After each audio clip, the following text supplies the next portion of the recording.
બનાસકાંઠા જિલ્લાના વડગામ તાલુકાનું નાગરપુરા ગામ, જ્યાં મહાભારતકાલીન નીલેશ્વર મહાદેવ મંદિરનો પ્રાચીન ઇતિહાસ આજે હું તમને જણાવવાનો છું. સરસ્વતી નદીના કિનારે આવેલું નાગરપુરા ગામ, જ્યાં એક પાંડવકાલીન પ્રાચીન મહાદેવજીનું મંદિર આવેલું છે, જે નીલેશ્વર મહાદેવના નામથી ઓળખાય છે. ઈસવીસન 1500માં પરમ પૂજ્ય વહાલપુરી મહારાજે જીવન સમાધિ લીધેલી છે. લોકવાયકા મુજબ વહાલપુરી મહારાજે દાંતણની ચીરીમાંથી ઉગેલો 500 વર્ષથી પણ વધુ પ્રાચીન લીમડો આજે પણ જોવા મળી રહ્યો છે. આ જગ્યામાં પરમ પૂજ્ય વાસુદેવગીરી મહારાજની પધરામણી થઈ ત્યારથી આ જગ્યા તીર્થધામ અને પવિત્ર ધામ બની ગયું. શ્રાવણ માસમાં અહીં 1.25 લાખ બીલીપત્રોથી અભિષેક કરવામાં આવે છે. અહીં મોટી સંખ્યામાં શ્રદ્ધાળુઓ આવે છે.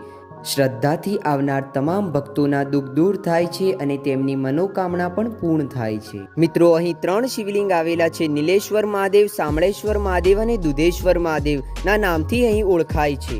તમારું નામ શું છે? મહંત દિલીપગીરી. બરાબર. અને તમે અહીં પૂજારી તરીકે છો અહીંયા મંદિર? અહીં મહંત અને મંદિરની વ્યવસ્થાના. બરાબર.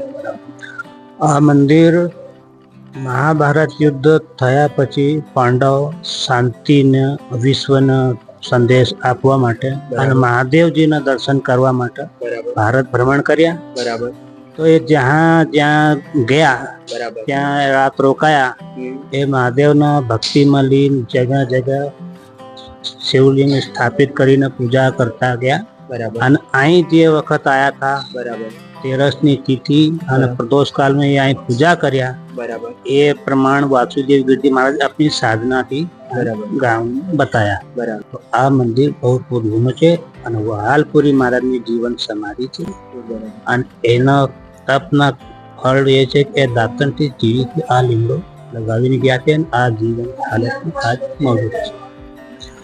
આ શિવલિંગ પાંડવો દ્વારા સ્થાપિત કરેલા છે. બરાબર. અને અહીં પૂજા કરીને મનમાં એક સંકલ્પ રાખીને તમે આવીને પૂજા કરો. આ સરસ્વતી નદીનો કિનારો છે. બરાબર. અને બહુ પુરાણી જગ્યા છે. બરાબર. અહીં તમે જે સાધના કરો, મનની કામના કરો. બરાબર. પ્રદોષ કાળને તિથિનો પૂજાનો બહુ મહત્વ છે. બરાબર. અને તમારી જે ઈચ્છા થાય એ ભગવાન પૂરી કરે, ભગવાનનો આશીર્વાદ તમને મળે. પાંડવ 5 ભાઈ હતા. 3 ભાઈ પૂજા કરતા હતા અને 2 ભાઈ ચોકસી કરતા હતા. બરાબર. તો ધર્મરાજ યુધિષ્ઠર દ્વારા નીલેશ્વર મહાદેવને સ્થાપિત કરેલા છે. બરાબર.